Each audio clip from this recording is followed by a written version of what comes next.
Kurangnya pemahaman tentang penerapan dalam pembelajaran mendalam.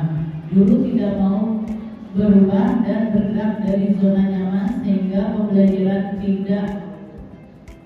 tidak bervariatif.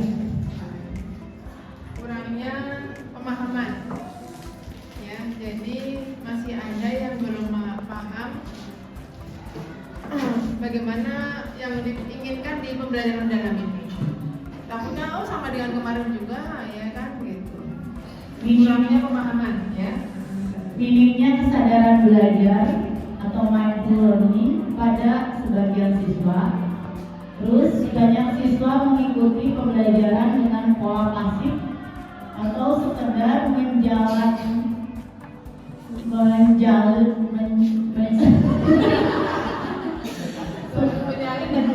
sekedar menyalin dan menghafal. Masya Allah.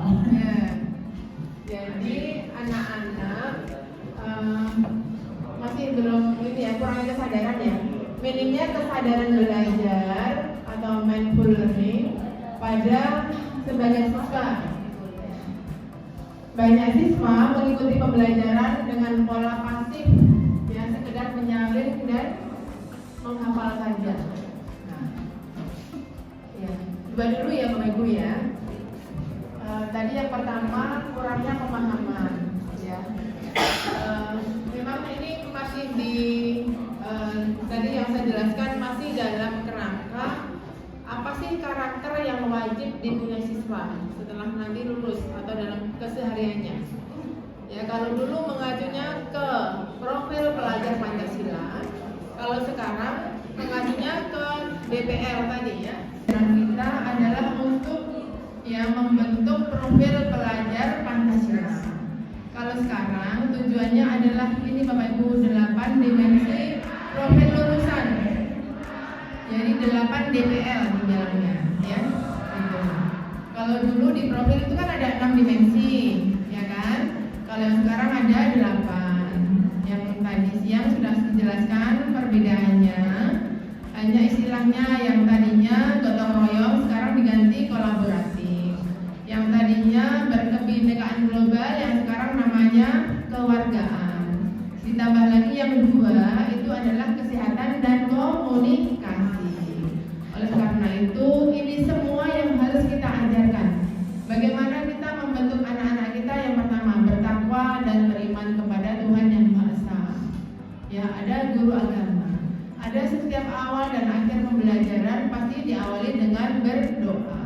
Bagaimana kita menyadarkan anak-anak supaya mengikuti atau taat melakukan kewajiban ibadah kepada Tuhannya, ya, sholatnya tepat waktu dan seterusnya, ya, berbicara baik dan sopan ke orang yang lebih tua, ya, bersikap santun, ya, dan seterusnya. Nah, nilai-nilai kebaikan inilah yang termasuk di poin pertama.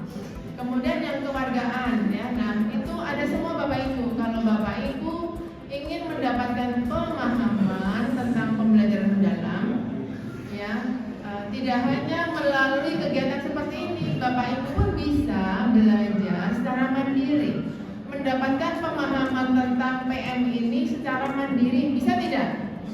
Bisa, sangat bisa. Nggak ada yang tidak punya HP kan? Nah, tidak ada yang kalau laptop mungkin barangkali ada 1-2. Ya, tapi kalau yang namanya HP itu dipakai belajar apapun, daripada Bapak sibuk TikTokan, sibuk melihat video-video, sibuk gak karu-karuan.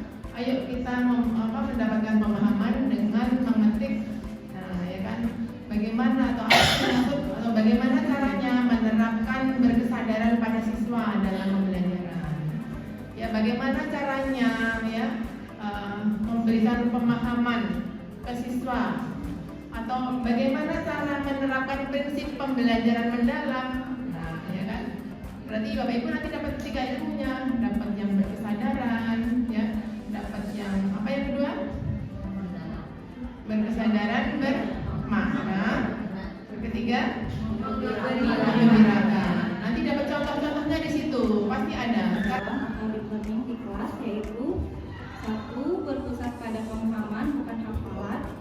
Kemudian siswa diarahkan untuk memahami konsep, menemukan hubungan antar ide dan mampu menjelaskan kembali dengan kata-kata sendiri. Kemudian guru memberikan kesempatan untuk mengaitkan materi dengan pengalaman nyata. Yang kedua, mendorong keterlibatan aktif siswa. Siswa aktif mencari, menanya, berdiskusi, memecahkan masalah, dan mengeksplorasi topik secara mandiri maupun kolaboratif. Guru berperan sebagai fasilitator yang membimbing proses berpikir kritis dan kreatif. Ketiga, mengaitkan pengetahuan dengan konteks kehidupan nyata. Materi pembelajaran dihubungkan dengan situasi sehari-hari, isu aktual atau kebutuhan masyarakat. Dengan begitu, siswa bisa melihat manfaat nyata dari apa yang dipelajari, sehingga pengetahuan lebih bermakna dan tahan lama. Oh ya, minimnya kesadaran tadi sudah disinggung ya. Nah, tadi anak-anak kalau kurang sadar, kurang tertarik dengan materi kita, ya bisa jadi kita mengubah strategi Bapak Ibu ya. Paling-paling juga menyalin, masih ada seperti itu Bapak Ibu, anak-anak menyalin masih ada, menghafal masih ada, masih ya. Ya memang ada materi-materi yang sifatnya hafalan. Kalau menyalin itu mungkin tidak menyalin ya, mungkin membuat Bapak Ibu ringkasan ya dari materinya, dari materi yang disampaikan ya. Tidak menyalin, tidak manis lagi. Menerapkan prinsip utama deep learning dalam menghadapi tantangan revolusi industri 5.0. Ya, 4.0, 5.0 ya. Deep learning cocok saja diterapkan ya Bapak Ibu ya. Kendalanya minimnya kesadaran belajar mindful learning pada sebagian siswa. Sama ya. Kendala pembelajaran mendalam masih kurang pemahaman tentang pembelajaran mendalam. Ini yang kurang siapa? Bapak atau ibunya? Apa anak-anak atau gurunya? Semua. Dua-duanya.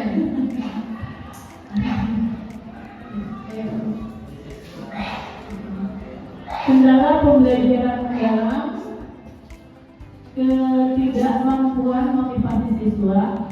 Yang kedua, kurang minat belajar. Ketidakmampuan memotivasi siswa. Nah, bagaimana Bapak Ibu? Siapa yang tidak bisa memotivasi siswa? Kebaikan.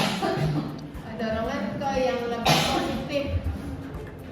Menumbuhkan perincian berkesadaran. Dua, metode belajar menggembirakan pada level SMK. Tiga, kegiatan refleksi murid. Kegiatan refleksi pembelajaran yang Bapak Ibu sudah lakukan biasanya apa? Refleksi pembelajaran itu. Bapak Ibu melakukan toh? Kurikulum Merdeka refleksi selalu ya.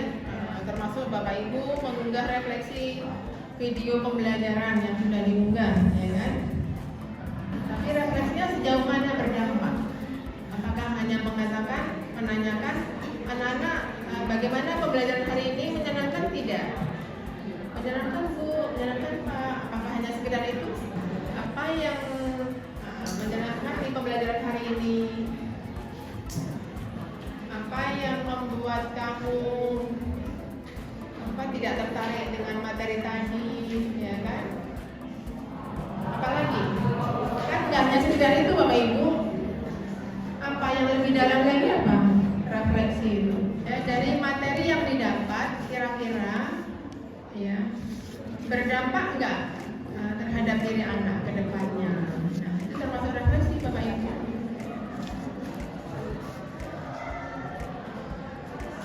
Ya.